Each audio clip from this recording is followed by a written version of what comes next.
I'm excited to talk to you today about our project Beneficial Management Practices, or BMPs, for Landbirds at Risk in Forestry.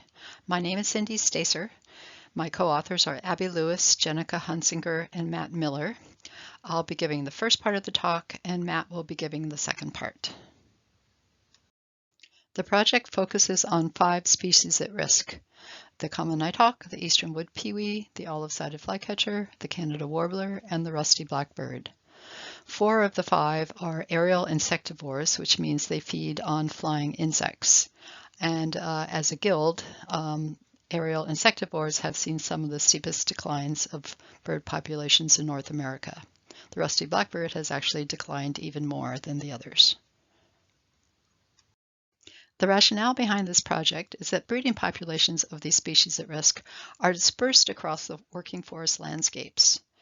Now, recovery of their population is going to depend on access to quality, stable breeding habitat, and this is especially important because they come back to the same site year after year.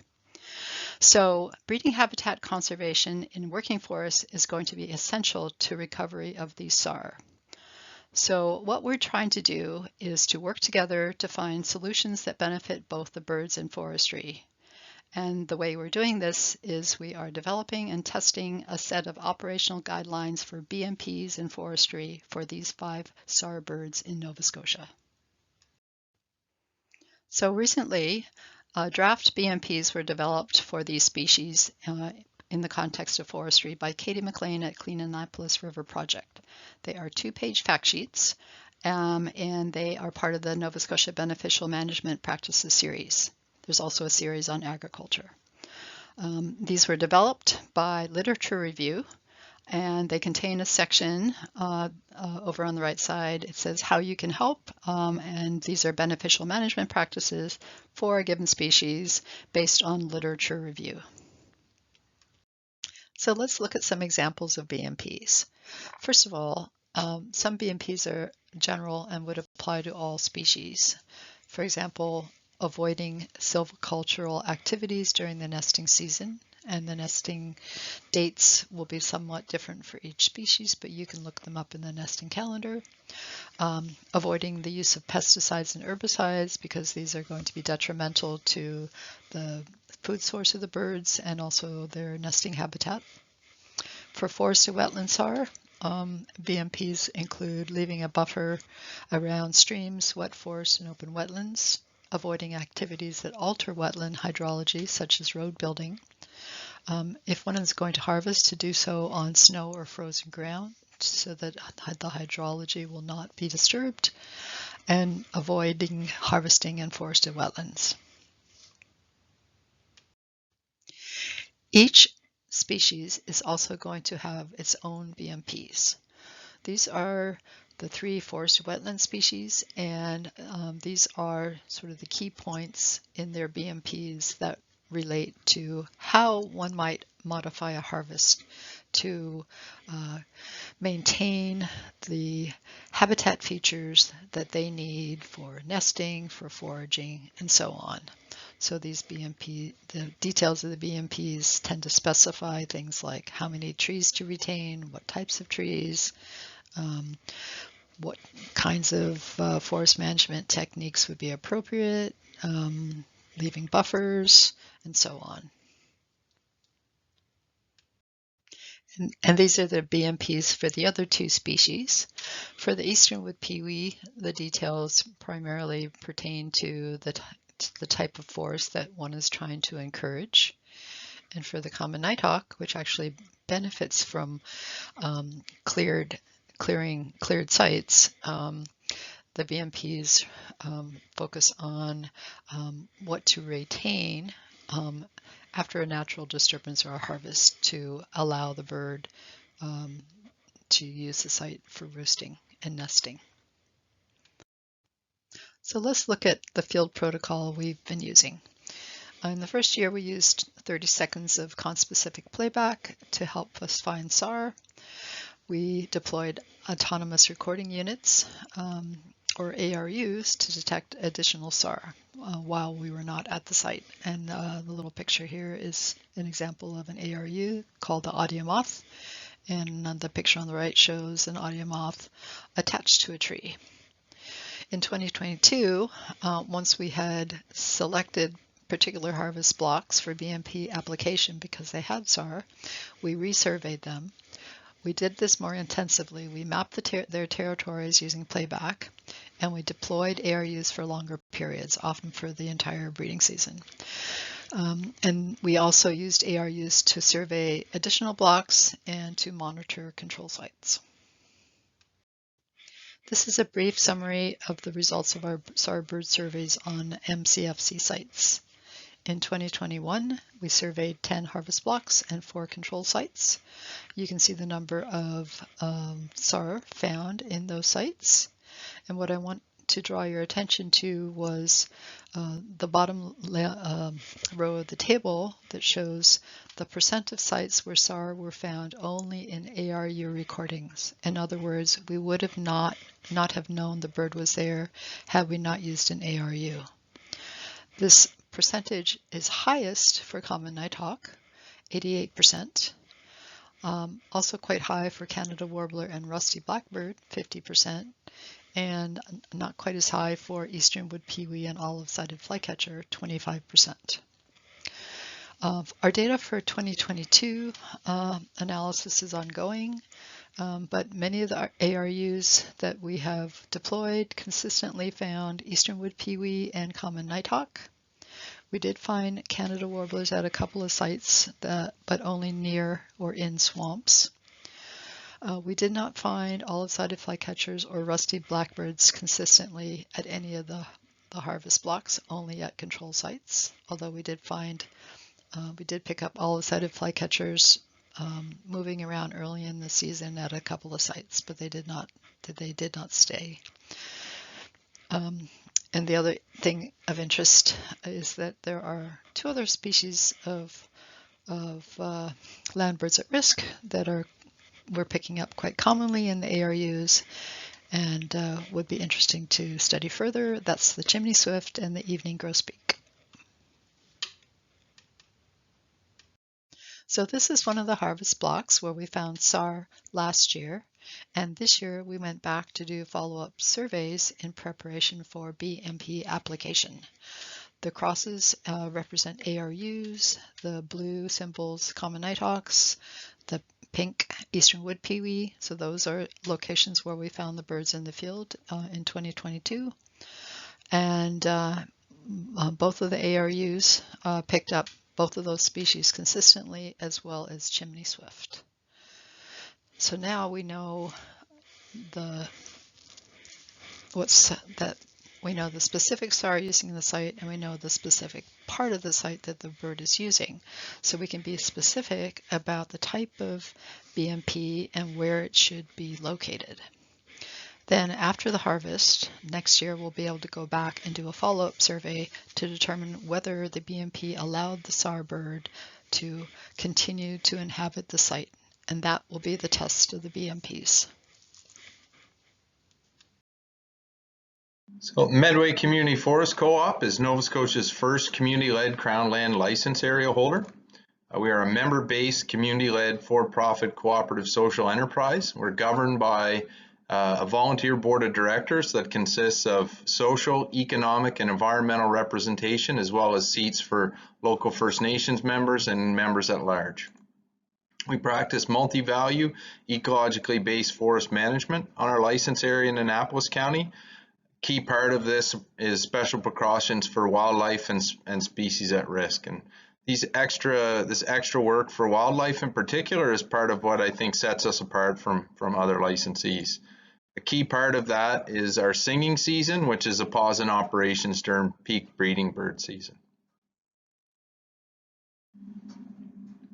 Our license area is located in Annapolis County, just north of Kejimkujik National Park. It's about 15,000 hectares in size.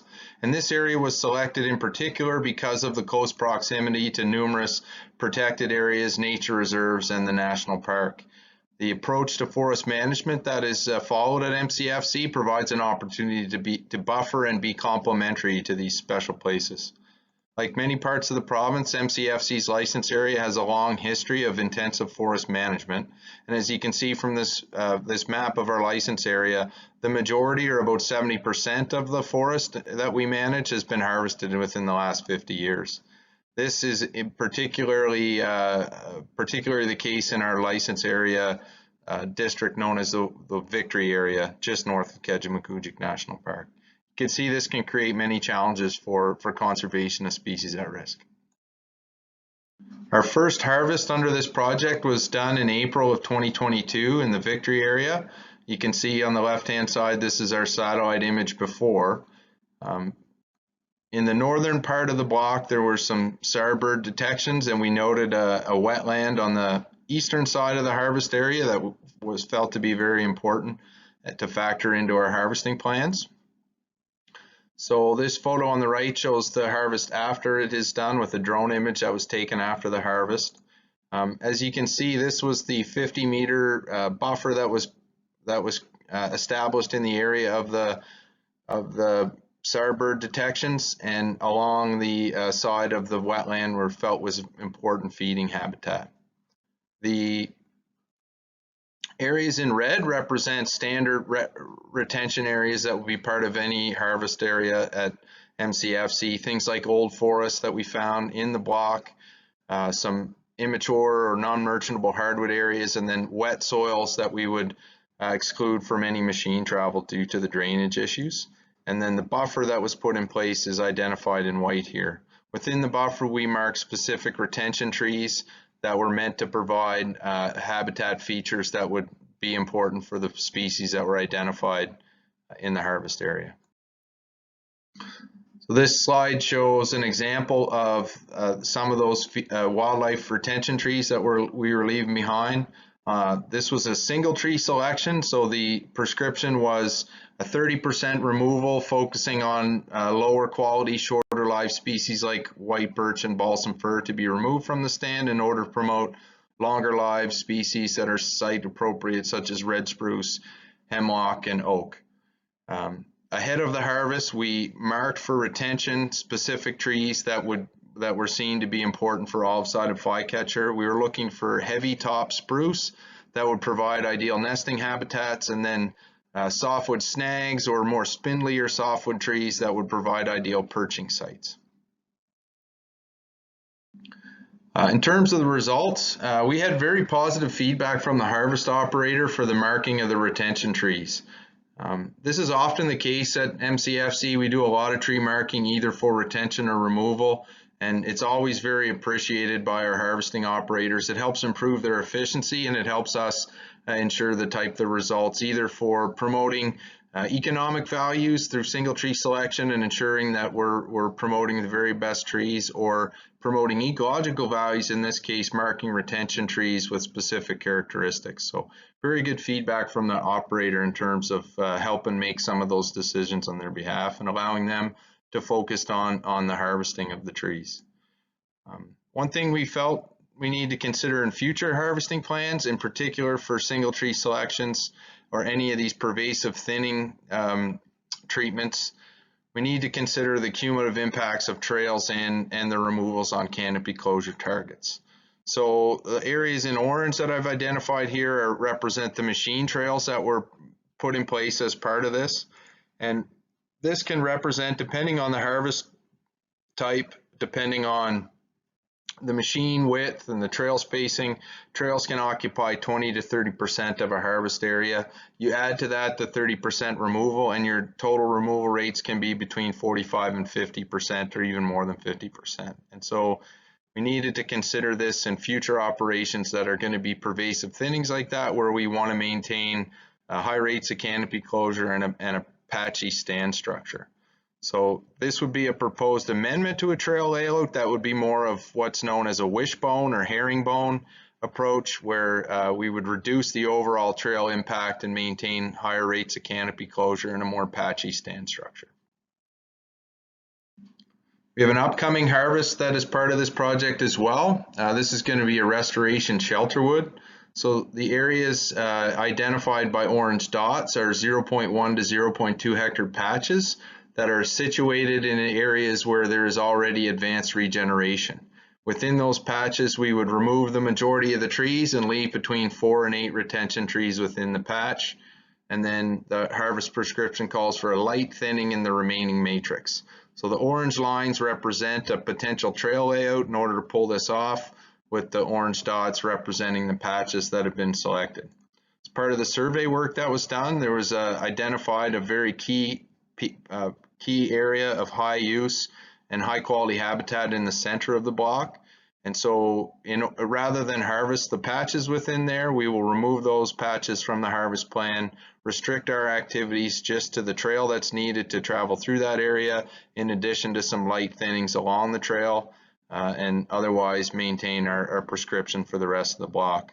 We also additionally, similar to the approach that we took out in Victory, we marked some specific retention trees, peewee trees we were calling them, which were meant to have special features that were going to promote the eastern peewees that were used in the area. We have another harvest upcoming, a larger area in the Northfield district. This shows quite a bit of activity in a number of different places. This harvest is a similar prescription as the one I just described, a restoration shelterwood, which is a combination of patches and thinning. We've yet to do any of the layout here, but you can see from the data that Cindy and your team have provided, there's really a rich data set of occurrences that we need to consider, with things like 25-meter buffers immediately around occurrences of eastern peewee and even some nesting activity, a chimney swift nesting tree that we'll have to factor into our road building operations. Yeah, quite a bit of data there to help inform our plans moving forward for this site. Some of the lessons to consider for the future, as I mentioned, looking at trail patterns and how do we evolve a trail pattern where most operators are very focused on efficiency and utilization. We felt that there is some room for improvement in terms of softening those trail impacts, in particular within buffer areas around things like wetlands and key habitat features that are identified through the surveying. We'd like to fully integrate the ARUs into our harvest planning at MCFC and do this using a tiered approach. So in some cases, we would have standardized beneficial management practices that we could apply in every situation. For example, if we have wetlands in adjacent to harvest areas. And then we also feel that there could be situations that would require more thorough detection surveys. For example, if we were operating in an area that we knew already had high occurrences of species at risk, then we may go the route of having a more detailed surveying, has been the case with some of these blocks that we've discussed today. And then also where we have an abundance of young forest on our license area, we'd like to incorporate some of these lessons that we're learning into our long-term restoration plan. So working with our 30, 40, and 50-year-old forest and thinking long-term, and how can we manage these stands to create the types of structures that would be beneficial to birds moving forward. Then also looking at how do we buffer our singing season to really maximize the impact of avoiding key birding, avoiding bird activity. So what are the sites where we can be harvesting in the shoulder seasons of our pause-in operations to further mitigate any potential negative impacts associated with breeding activity? In closing, we would like to thank our data and field assistants, our partners, and our funders. Thank you for listening.